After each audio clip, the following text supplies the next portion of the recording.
ಮಾಡಿದ್ಯಾರೋ, ಅನುಭವಿಸಿದ್ಯಾರೋ, ಈಗ ಶಿಕ್ಷೆ ಇನ್ಯಾರು? ಇದನ್ನೆಲ್ಲ ಅರೇಂಜ್ ಮಾಡಿದ್ರಲ್ಲ, ಅವ್ರದ್ದು ತಪ್ಪಿಲ್ವಾ? ವಿಧಾನಸೌಧ ಕಾರ್ಯಕ್ರಮಕ್ಕೂ ರೋಡ್ ಶೋಗೂ ಯಾವುದಕ್ಕೂ ಸಹಿತ ಪೊಲೀಸ್ನವ್ರು ಪರ್ಮಿಷನ್ ಕೊಟ್ಟಿರಲಿಲ್ಲ ಕೊನೆ ಕ್ಷಣದವರೆಗೆ. ರ್ಯಾಲಿ ಬಗ್ಗೆ ಪೋಸ್ಟ್ ಹಾಕಿದ್ದವ್ರೆ, ಲಾಸ್ಟಿಗೆ 3 ಗಂಟೆ ಟೈಮ್ನಲ್ಲಿ ಮಿನಿಮಲ್ ಟಿಕೆಟ್ಸು, ಫ್ರೀ ಎಂಟ್ರಿ ಅಂತ ಹಾಕಿದ್ದವ್ರೆ. ಪಾಪ ರೀ, ಪೊಲೀಸ್ ಡಿಪಾರ್ಟ್ಮೆಂಟ್ ಅವ್ರು ಇಲ್ಲ ಅಂತಂದ್ರೆ ಅಲ್ಲಿ ಇನ್ನೂ ಹೆಣಗಳು ಬಿದ್ದೋಗಿರೋದು. ನಾವು ಸೇಫ್ ಆಗ್ಬೇಕಾ, ಅವ್ರ ಮೇಲೆ ಹಾಕ್ಬಿಡೋಣ ಅಂತ ಹೇಳಿ ಅವ್ರ ಮೇಲೆ ಹಾಕಿ ಕೈ ತೊಳ್ಕೊಂಡ್ಬಿಟ್ರೆ ನೋ ಒಂದ್ ಸೆಕೆಂಡ್ ಹರಕೆಯ ಕುರಿ ಅಂತೂ ಮಾಡಿಟ್ಟು. ನಮಸ್ಕಾರ, ಸ್ಪೀಡ್ ಪ್ಲಸ್ ಕರ್ನಾಟಕದ ವಿಶೇಷ ಕಾರ್ಯಕ್ರಮಕ್ಕೆ ಸ್ವಾಗತ. ನಾನು ನಿಮ್ಮ ಕಿರಿಕೀರ್ತಿ. ಮಾಡಿದ್ಯಾರೋ, ಅನುಭವಿಸಿದ್ಯಾರೋ, ಈಗ ಶಿಕ್ಷೆ ಇನ್ಯಾರಿಗೂ? ಹೆಂಗಿದೆ ನೋಡಿ, ಅಲ್ಲಿ ಮ್ಯಾಚ್ ಗೆದ್ದು 24 ಗಂಟೆಯೊಳಗಡೆ ಅವರನ್ನ ಬೆಂಗಳೂರಿಗೆ ಕರೆಸಿದವರು ಯಾರೋ, ಸನ್ಮಾನ ಮಾಡಿದವರು ಯಾರೋ, ಏರ್ಪೋರ್ಟ್ಗೆ ರಿಸೀವ್ ಮಾಡಿದವರು ಯಾರೋ, ಅವ್ರನ್ನ ಕರ್ಕೊಂಡು ಸ್ಟೇಡಿಯಂಗೆ ಬಿಟ್ಟವರು ಯಾರೋ, ಅಲ್ಲಿ ನಡೆದ ದುರ್ಘಟನೆಗಳಿಗೆ ಸಾಕ್ಷಿಯಾದವರು ಯಾರೋ, ನೋಡಿದವರು ಯಾರೋ, ಮಾಡಿದವರು ಯಾರೋ. ಆದರೆ ಈಗ ಪೊಲೀಸ್ನವ್ರ ಮೇಲೆ ಎಲ್ಲವನ್ನ ಹೊರಿಸಿ ಅವ್ರನ್ನ ಸಸ್ಪೆಂಡ್ ಮಾಡಿ ಇಟ್ಟಿದ್ದಾರೆ, ಇನ್ಕ್ಲೂಡಿಂಗ್ ನಮ್ಮ ಹೆಮ್ಮೆಯ ಕನ್ನಡದ ಕಮಿಷನರ್ ಆಗಿದ್ದಂತಹ ದಯಾನಂದ್ ಸರ್ ಸೇರಿ. ಹೆಂಗೆ ಸಾಧ್ಯ ಇದು? ಅಂದ್ರೆ ಇದ್ರಲ್ಲಿ ಬೇರೆ ಯಾರ್ದು ತಪ್ಪಿಲ್ವಾ? ಅಷ್ಟು ಜನರನ್ನ, ಅಷ್ಟು ಕ್ರೌಡನ್ನ ಸೇರುವಂತೆ ಮಾಡಿದ್ದು ಯಾರು? ಅವ್ರು ತಪ್ಪಿಲ್ವಾ? ವಿಧಾನಸೌಧದ ಒಳಗಿದ್ದೆ ಇದನ್ನೆಲ್ಲ ಅರೇಂಜ್ ಮಾಡಿದ್ರಲ್ಲ, ಅವ್ರದ್ದು ತಪ್ಪಿಲ್ವಾ? ಹೋಗಿ ಅಲ್ಲಿ ಸ್ಟೇಡಿಯಂ ಹತ್ರ ಎಲ್ಲರೂ ಅಲ್ಲಿ ಪ್ಲೇಯರ್ಸ್ ಎಲ್ಲ ಅಲ್ಲಿ ಬರ್ತಾರೆ ಅಂತ ಹೇಳಿ ಡೈವರ್ಟ್ ಮಾಡಿದ್ರಲ್ಲ, ಅವ್ರು ತಪ್ಪಿಲ್ವಾ? ಯಾರ ತಪ್ಪು? ಯಾರಿಗೆ ಶಿಕ್ಷೆ? ಯಾಕೆ ಶಿಕ್ಷೆ? ಅದೇ ಅಂತಾರಲ್ಲ, ಹರಕೆಯ ಕುರಿ ಮಾಡಿಟ್ರು. ನಿಜವಾಗ್ಲೂ ಹೇಳಬೇಕು ಅಂತಂದ್ರೆ ವಿಧಾನಸೌಧ ಕಾರ್ಯಕ್ರಮಕ್ಕೂ ರೋಡ್ ಶೋಗೂ ಯಾವುದಕ್ಕೂ ಸಹಿತ ಪೊಲೀಸ್ನವ್ರು ಪರ್ಮಿಷನ್ ಕೊಟ್ಟಿರಲಿಲ್ಲ ಕೊನೆ ಕ್ಷಣದವರೆಗೆ. ಒತ್ತಾಯಪೂರ್ವಕವಾಗಿ ಅವ್ರ ಮೇಲೆ ಒತ್ತಡ ಹೇರಿ ಕಾರ್ಯಕ್ರಮ ಮಾಡೋ ಹಂಗೆ ಮಾಡ್ಕೊಂಡ್ಮೇಲೆ ನಮ್ದಾಯ್ತು ಕೆಲಸ ಅಂತ ತಗೊಂಬಂದು ಸ್ಟೇಡಿಯಂಗೆ ಬಿಟ್ರೆ ಅಷ್ಟರೊಳಗಡೆ ಹೆಣಗಳು ಬಿದ್ದು ಹೋಗಾಗಿತ್ತು.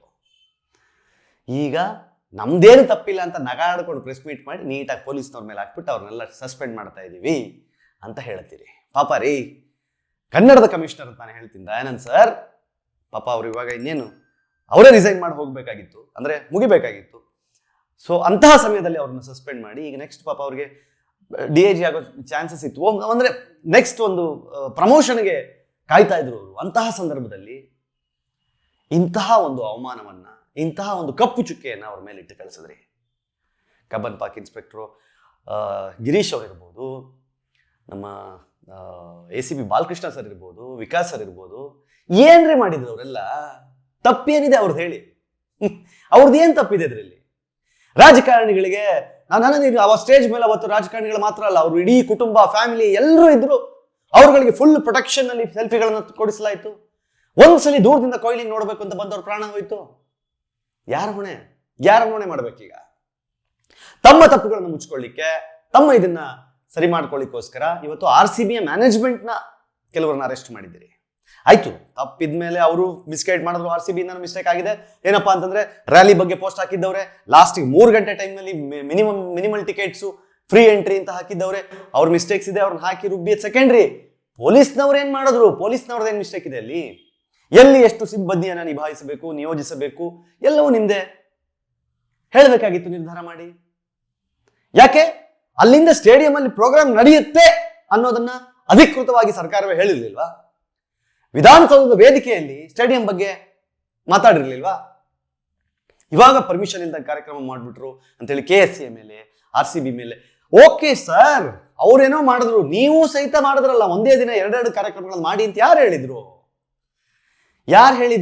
ಇವಾಗ ಹರಕೆಯ ಕುರಿ ಅನ್ನೋ ಹಂಗೆ ಪೊಲೀಸ್ನವ್ರನ್ನ ಒಬ್ಬೊಬ್ಬರನ್ನೇ ನಾವು ಸಸ್ಪೆಂಡ್ ಮಾಡಿ ಒಬ್ಬೊಬ್ಬರನ್ನೇ ಅರೆಸ್ಟ್ ಮಾಡ್ತೀವಿ ಅಂತ ಅರೆಸ್ಟ್ ಮಾಡಿದ್ರೆ ಉಳಿದ ಇವೆಲ್ಲ ಕಣ್ಣಾರ ಕಂಡಿದಾರಲ್ಲ ಜನ. ಯಾರು ಹೋದ್ರು, ಯಾರು ರಿಸೀವ್ ಮಾಡಿದ್ರು, ಯಾರು ಕರ್ಕೊಂಡ್ ಬಂದ್ರು, ಯಾರು ತಗೊಂಡು ಅಲ್ಲಿ ಬಿಟ್ರು, ಎಲ್ಲ ನೋಡಿದಾರಲ್ಲ. ಕಾನ್ವೆ ಹೆಂಗೋಯ್ತು ಎಲ್ಲ ನೋಡಿದ್ದಾರೆ ಜನ. ಈಗ ನಿಮ್ಮ ತಪ್ಪುಗಳನ್ನು ಮುಚ್ಕೊಳ್ಳಿಕ್ಕೆ ಪ್ರೆಸ್ ಮೀಟ್ ಅಲ್ಲಿ ನೋಡ್ತಾ ಇದ್ರೆ ಗೊತ್ತಾಗ್ತಾ ಇತ್ತು ಎಲ್ರಿಗೂ ಅವ್ರವ್ರ ತಪ್ಪಿನ ಅರಿವಾಗಿದೆ. ಹೌದು, ಇಷ್ಟು ಅರ್ಜೆಂಟ್ ಅಲ್ಲಿ ಮಾಡ್ಬೇಕಾಗಿರ್ಲಿಲ್ಲ ಅಂತ ಹೇಳಿ ಸಿದ್ದರಾಮಯ್ಯ ಅವರು ಹೇಳಿದ್ದಾರೆ. ಹೌದು, ಇನ್ನೊಂದು ಸ್ವಲ್ಪ ವೆಯ್ಟ್ ಮಾಡ್ಬೋದಿತ್ತು ಅಂತ ಅವ್ರ ಬಾಯಲ್ಲೇ ಬಂದಿದೆ. ಬಟ್ ಯಾಕೆ ಅಷ್ಟೆಲ್ಲ ಗೊತ್ತಿದ್ದು ತೈತ ಅಷ್ಟು ಅರ್ಜೆಂಟ್ ಅಲ್ಲಿ ಪಟ ಅಂತ ಮಾಡಿ ಮುಗಿಸುವಂಥದ್ದು ಏನಿತ್ತು? ಈಗ ಪೊಲೀಸ್ನವ್ರನ್ನ ಬಲಿ ತಗೊಳ್ಳುವಂಥದ್ದು ಏನಿತ್ತು? ಪಾಪ ರೀ, ಪೊಲೀಸ್ ಡಿಪಾರ್ಟ್ಮೆಂಟ್ ಅವ್ರು ಇಲ್ಲ ಅಂತಂದ್ರೆ ಅಲ್ಲಿ ಇನ್ನೂ ಹೆಣಗಳು ಬಿದ್ದೋಗಿರೋದು. ಅವ್ರುಗಳು ಎತ್ತೆತ್ತಿ ಅವ್ರವ್ರ ಜೀಪ್ಗಳ, ಪೊಲೀಸ್ ಜೀಪ್ಗಳಲ್ಲಿ ಹಾಕೊಂಡು, ಆಂಬ್ಯುಲೆನ್ಸ್ ಇಲ್ಲದೆ ಇದ್ರು ಸಹಿತ ಪೊಲೀಸ್ ಜೀಪ್ಗಳಲ್ಲಿ ಹಾಕೊಂಡು ಹಾಸ್ಪಿಟಲ್ ಕರ್ಕೊಂಡು ಹೋಗಿ ಎಷ್ಟೋ ಜೀವಗಳನ್ನು ಉಳಿಸಿದ್ದಾರೆ. ಇಲ್ಲಾಂದ್ರೆ ಇನ್ನೂ ಸಾವಿನ ಸಂಖ್ಯೆ ಜಾಸ್ತಿ ಆಗಿರೋದು. ಅವ್ರ ಋಣ ಮರ್ತು ಬಿಟ್ವಿ. ತಗೋ ಸಿಕ್ಕದವ್ರೆ, ನಾವು ಸೇಫ್ ಆಗ್ಬೇಕಾ, ಅವ್ರ ಮೇಲೆ ಹಾಕ್ಬಿಡೋಣ ಅಂತ ಹೇಳಿ ಅವ್ರ ಮೇಲೆ ಹಾಕಿ ಕೈ ತೊಳ್ಕೊಂಡ್ಬಿಟ್ರೆ ನೋ ನೋ ನೋ ನೋ, ಅದೇನೋ ಸರಿ ಕಾಣ್ತಾ ಇಲ್ಲ.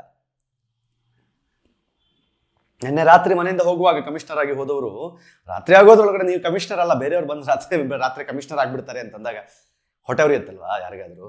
ಅದು ಕಪ್ಪು ಚುಕ್ಕೆ, ಸಸ್ಪೆಂಡ್, ರಿಸೈನ್ ಮಾಡಿ ಹೋಗಿ ಅಲ್ಲ, ಹೋಗಿ ನೆಕ್ಸ್ಟ್ ಪಾಪ ಅವ್ರ ಕೆರಿಯರ್ ಮುಂದೆ ಏನೋ ಅವ್ರಿಗೆ ಇನ್ನಷ್ಟು ಉನ್ನತ ಹುದ್ದೆಗಳನ್ನು ನೋಡ್ಬೋದಾಗಿತ್ತು ದಯಾನಂದ್ ಸರ್. ಅದಕ್ಕೂ ಹೊಡ್ತಾ ಬಿತ್ತೀಗ. ಈಗ ನಾನು ಹೇಳ್ತಾ ಇರೋದು ಕಬ್ಬನ್ ಪಾರ್ಕ್ನ ಇನ್ಸ್ಪೆಕ್ಟರ್ ಆಗಿದ್ದಂತ ಗಿರೀಶ್ ಕುಮಾರ್ ಅವರು, ಅವ್ರು ಬಂದ್ಬಿಟ್ಟು ಇವಾಗ DCMಗೋ CMಗೋ ಸಾರ್ ಬೇಡ ಸಾರ್ ಈ ಕಾರ್ಯಕ್ರಮ ಮಾಡೋದು ಬೇಡ ಅಂತ ಹೇಳಿದ್ರೆ ಕೇಳ್ತಾ ಇದ್ರೇನು? ಅವ್ರು ಆರ್ಡರ್ ಮಾಡ್ತಾರೆ, ನೀವು ಪಾಲಿಸ್ಬೇಕಷ್ಟೇ. ಏನ್ ಮಾಡಕ್ ಸಾಧ್ಯ ರೀ? Police is not robot, human being ಅಲ್ಲ. ಸಾವಿರಾರು ಜನ, ಲಕ್ಷಾಂತರ ಜನ ಸುತ್ತಕೊಂಡಾಗ ಏನ್ ಮಾಡ್ತಾರ ಅವರು? 24 hours ಅಲ್ಲಿ ಏನ್ ಇಡೀ ಕರ್ನಾಟಕದ ಬೇರೆ ಬೇರೆ ಜಿಲ್ಲೆಗಳಿಂದೆಲ್ಲ ಪೊಲೀಸ್ನವ್ರು ಕರ್ಕೊಂಡು ಡೆಪ್ಯೂಟ್ ಮಾಡಿದ್ರೆ ಇಲ್ವಲ್ಲ. ಲಾಸ್ಟ್ ಮಿನಿಟ್ ತನಕ 2 ಗಂಟೆಗೆ ನಡೆದಂತ ಪ್ರೆಸ್ ಮೀಟ್ ನಲ್ಲೂ ಸಹಿತ ಕಮಿಷನರ್ ಅವರು ಅವತ್ತಿನ ದಿನ ಹೇಳಿದ್ರಲ್ಲಿ ನೋ ಐಡಿಯಾ. ಅವ್ರು ಹೇಳ್ತಾರೆ ಇಲ್ಲ, ನಾವು ಹತ್ರದಕ್ಕೆ ಯಾವುದಕ್ಕೂ ಪರ್ಮಿಷನ್ ಕೊಟ್ಟಿಲ್ಲ, we are not sure about ಏನು ರೋಡ್ ಶೋ ಅಂತ ಹೇಳ್ತಿದ್ದಾರೆ. ಬಿಕಾಸ್ ಆ ಡಿಸಿಷನ್ ಗವರ್ಮೆಂಟ್ ತಗೋಬೇಕು, ತಗೊಳತ್ತಾ ಇಲ್ವಾ ಗೊತ್ತಿಲ್ಲ, ನಮಗ್ ಬರುತ್ತೆ ಇಂಟಿಮೇಷನ್ ಅಂತ ನೋಡ್ಬೇಕು. ಯಾಕಂದ್ರೆ ಇವ್ರು ಆಲ್ರೆಡಿ ಹೇಳಿದಾರೆ ಇಲ್ಲ ಹ್ಯಾಂಡಲ್ ಮಾಡಕ್ ಆಗಲ್ಲ. ಸ್ಟ್ರೈಟ್ ಅವೇ ಹೇಳ್ಬಿಟ್ರು ಇದು ಇಂಟೆಲಿಜೆನ್ಸ್ ಫೇಲ್ಯೂರ್. ಇಂಟೆಲಿಜೆನ್ಸ್ ಫೇಲ್ಯೂರಾ? ಸೀರಿಯಸ್ಲಿ?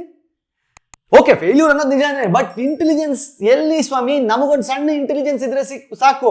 ಹೌದಪ್ಪ, ಮ್ಯಾಚ್ ಗೆದ್ದು ಕಪ್ ಗೆದ್ದು ಬೆಂಗಳೂರು ತಂಡ ಬೆಂಗಳೂರಿಗೆ ಬರ್ತಾ ಇದೆ, ಜನ ರಾಶಿ ರಾಶಿ ಸೇರ್ತಾರೆ ಅನ್ನೋದು ಕಾಮನ್ ಸೆನ್ಸ್. ಅದಕ್ಕೆ ಇಂಟೆಲಿಜೆನ್ಸ್ ಬೇಡ, ಅದಕ್ಕೆ ಇಂಟೆಲಿಜೆನ್ಸ್ ಬೇಡ. ಲಕ್ಷಾಂತರ ಜನ ರಸ್ತೆಗಳಲ್ಲಿ ಕಿಕ್ಕಿರಿದು ನಿಲ್ತಾರೆ ಅನ್ನೋದು ಕಾಮನ್ ಸೆನ್ಸ್. ಅದಕ್ಕೆ ಇಂಟೆಲಿಜೆನ್ಸ್ ಬೇಡ, ಅದಕ್ಕೆ ಇಂಟೆಲಿಜೆನ್ಸ್ ಅವಶ್ಯಕತೆ ಇಲ್ಲ. ಹಾಗಾದ್ರೆ ಪೊಲೀಸ್ ಇಲಾಖೆಯ ತಪ್ಪು, ಇಂಟೆಲಿಜೆನ್ಸ್ ನ ಫೇಲ್ಯೂರ್ ಅಂತಂದ್ರೆ ಸರ್ಕಾರದ ನೇರ ಸರ್ಕಾರದ್ದೇ ತಪ್ಪು. ಸರ್ಕಾರದ ಅಂಗ ಅಲ್ವಾ ಪೊಲೀಸ್ ಡಿಪಾರ್ಟ್ಮೆಂಟ್ ಇರ್ಬೋದು, ಇಂಟೆಲಿಜೆನ್ಸ್ ಇರ್ಬೋದು, ಇವೆಲ್ಲವೂ ಸರ್ಕಾರದ ಭಾಗ ಆದ್ಮೇಲೆ ಸರ್ಕಾರನೇ ಇದ್ರಲ್ಲಿ ಫೇಲ್ಯೂರ್ ಆಯ್ತು ಅಂತ ಒಪ್ಕೋಬೇಕಲ್ಲ. ಗೃಹ ಇಲಾಖೆ ಫೇಲ್ಯೂರ್ ಆಯ್ತು, ಯಾರು ಇದಕ್ಕೆ ಮುಂದೆ ನಿಂತ್ಕೊಂಡು ಯಾರ್ಯಾರು ಕೆಲಸ ಮಾಡಿದ್ರು ಅವ್ರು ಫೇಲ್ಯೂರ್ ಆದ್ರು, ಜೀವಗಳು ಹೋಯ್ತು. ಗೊತ್ತಿಲ್ಲ, ಒಂದ್ ಸೆಕೆಂಡ್ ಹರಕೆಯ ಕುರಿ ಅಂತೂ ಮಾಡಿಟ್ರು. ಅನ್ಫಾರ್ಚುನೇಟ್. ಅದಕ್ಕೆ ಹೇಳಿದ್ದು ನಾನು ನಿನ್ನೆ RCBಯ ಕಪ್ ಹೊಡಿಯಕ್ಕೆ 18 ವರ್ಷಗಳ ಅದೊಂದು ಕನಸು ನನಸೇನೋ ಆಯ್ತು. ಬಟ್ ಅದರ ಸಂತೋಷವನ್ನು 24 ಗಂಟೆ ಇಟ್ಕೊಳಕ್ ನಮ್ಮ ಕೈಲಾಗಿಲ್ಲ. ಆ ಸಂಭ್ರಮವನ್ನು 24 ಗಂಟೆ ಸವಿಯಕ್ಕೆ ನಮ್ಗಾಗಿಲ್ಲ. ಬೆಂಗಳೂರಿಗೆ ಅಂತ ಬಂದಿದ್ದಂತಹ ವಿರಾಟ್ ಕೊಹ್ಲಿ ರಾತ್ರೋರಾತ್ರಿ ಫ್ಲೈಟ್ ಹತ್ಕೊಂಡು ಹೊರಟ್ಬಿಟ್ರು ವಾಪಸ್ ಮುಂಬೈಗೆ. ಸ್ಯಾಡ್.